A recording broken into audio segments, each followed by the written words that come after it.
Dois dedos de conversa. Todos os dias.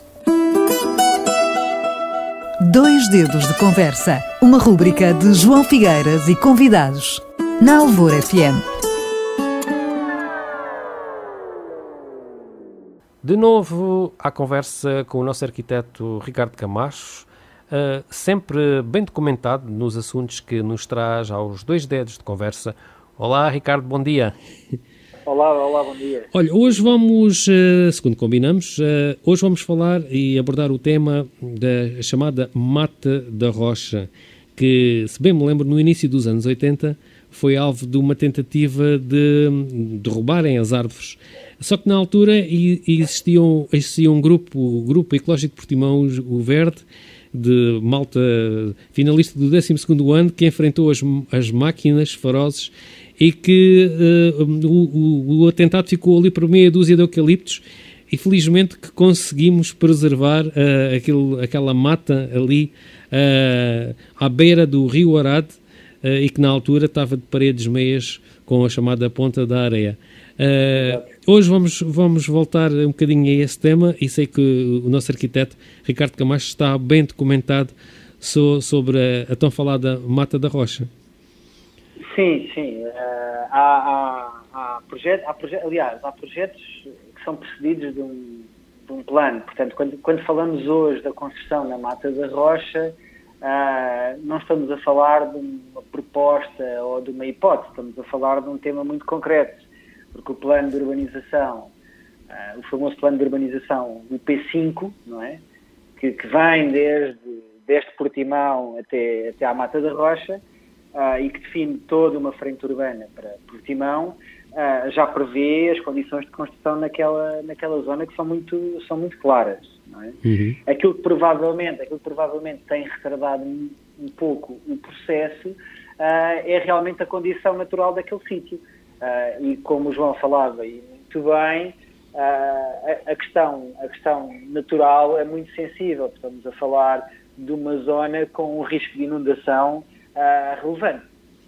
E, aliás, é um risco de inundação que provavelmente até acabou por ser agravado com as construções na encosta da Marina. Quando aumentamos a nossa área de impermeabilização, claro que toda aquela zona é uma zona de drenagem, e isso é algo que, de alguma maneira, está imbuído no espírito do projeto que neste momento está em discussão para a Mata da Rocha. Aqui, o que me parece relevante, e se calhar ainda até um pouco antes dos anos 80, não é?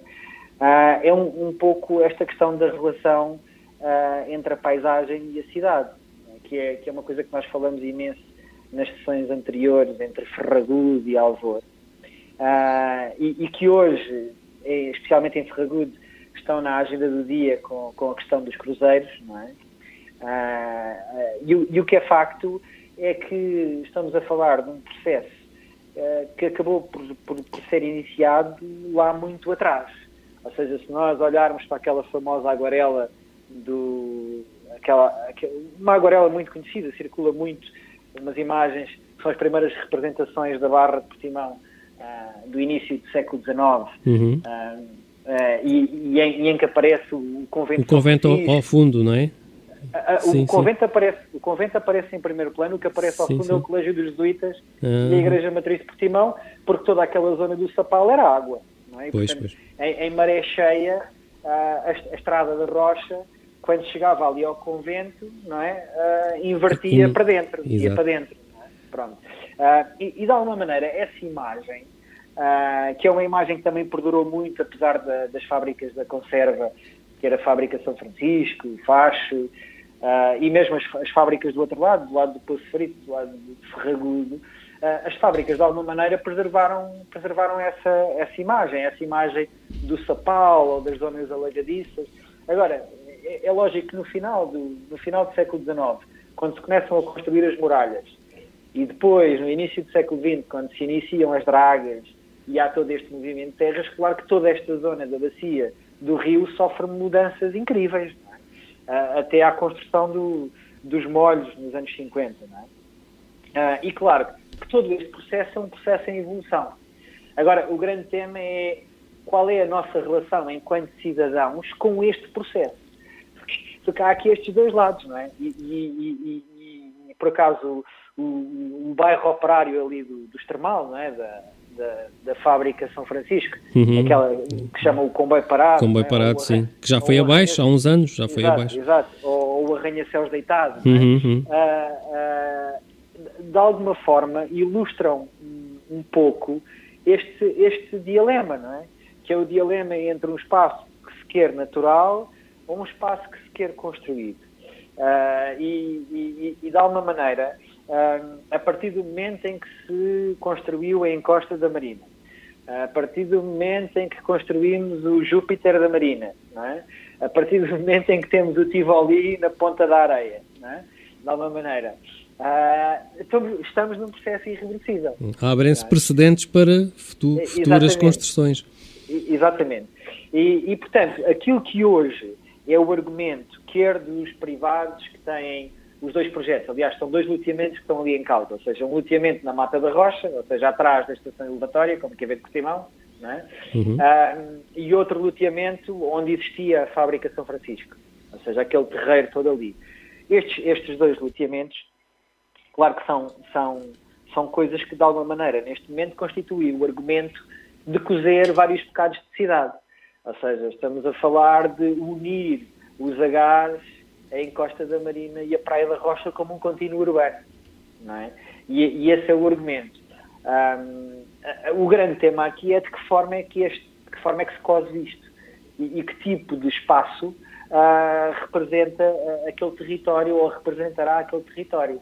Ou seja, o que está ali previsto com os dois loteamentos são cerca de 200 mil metros quadrados de construção, turística ou residencial, portanto estamos a falar de coisas entre hotelaria e residência. Um dos projetos, o projeto da Mata da Rocha, fala de residências séniores, fala de residências para jovens casais, portanto tem um discurso muito, vamos dizer, resiliente ao nível da residência, que é muito especulativo naquilo que é a linguagem do imobiliário, não é? Mas aquilo que os dois projetos têm, no essencial, é preencher aquele espaço. E preencher aquele espaço numa lógica muito clara. Ou seja, por um lado, é assumir o que está no plano, que é a Estrada da Rocha deixa de ter o trajeto existente e passa a ser a V4, não é?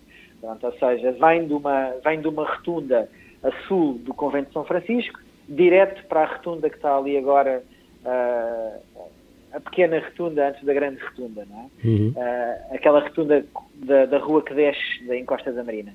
Exato.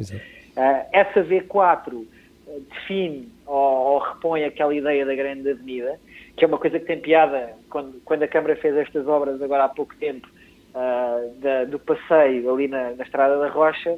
Havia muita gente, principalmente nas redes sociais, que dizia: não percebo como é que um dos pontos turísticos mais atrativos do país continua a ser a pior acessibilidade, exato. Exato. E como é que a Estrada da Rocha continua a ser uma estradola que está aos montes, que liga aldeia a aldeia. Isso foi um comentário que eu vi nas redes sociais, não é? Pronto, portanto o projeto prevê essa avenida, não é?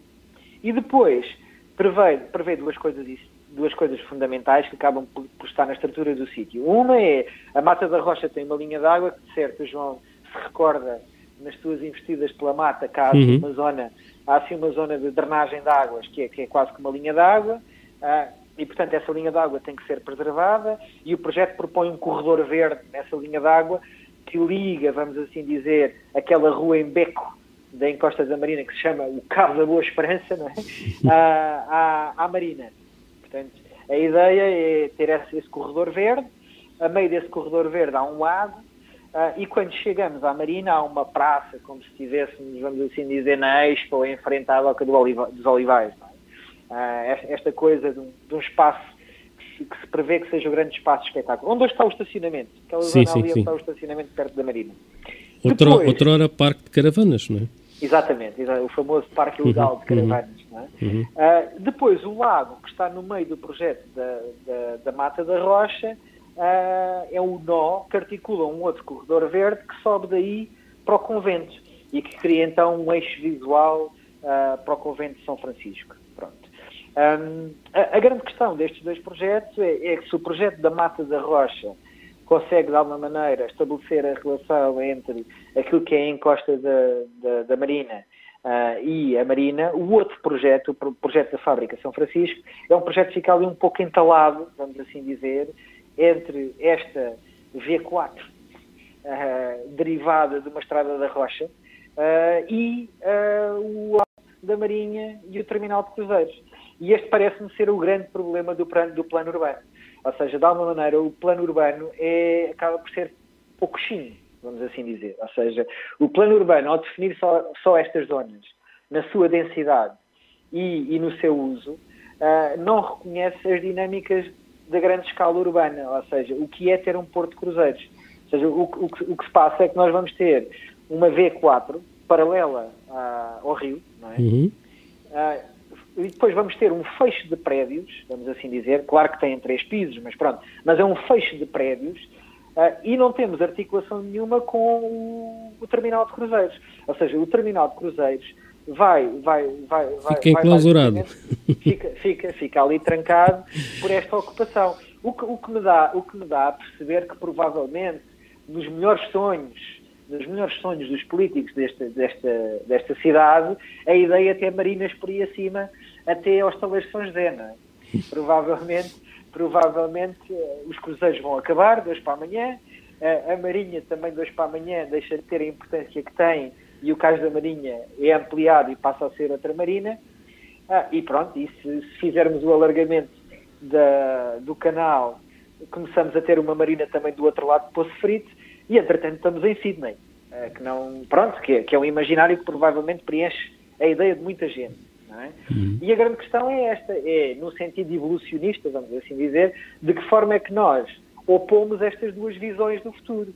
Ou seja, uma visão do futuro em que a bacia do Rio Arado é Sydney, e aparecem aqui se calhar umas óperas e os teatros, isto é uma grande metrópole em que toda a gente anda de barco de um lado para o outro, não é?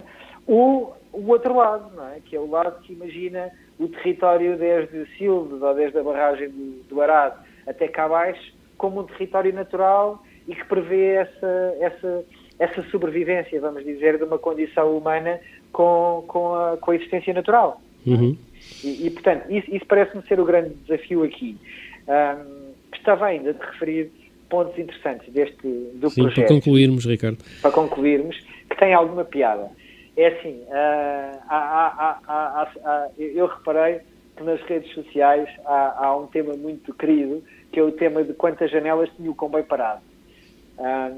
E é interessante porque, na realidade, os arquivos do museu não têm os desenhos do comboio parado, mas há alguém que descreve as 21 parcelas e 41 janelas, ou seja, há uma das parcelas que tinha menos uma janela, uma das casas tinha menos uma janela, e que cada uma dessas casas tinha 4 compartimentos, esses 4 compartimentos para 2 famílias. E cada família tinha 4 pessoas, o que nos dá, eu estive a fazer as contas, dá-nos aqui uma média de 8 pessoas por 40 metros quadrados. Isto até ao 25 de Abril. Até ao 25 de Abril provavelmente viveram ali 8 pessoas por cada 40 metros quadrados.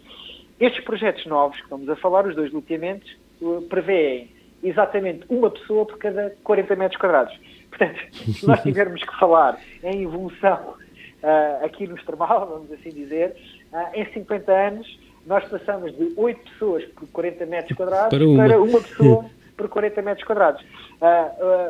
O que de alguma maneira reflete muito a necessidade de betão, não é? A necessidade do volume de construção que precisamos de ter quando mudamos este paradigma, não é? E eu acho que isto é um pouco aquilo que traduz o que se passa em Portimão e a construção que toda a gente critica. E de alguma maneira é algo que durante a pandemia foi inspirado.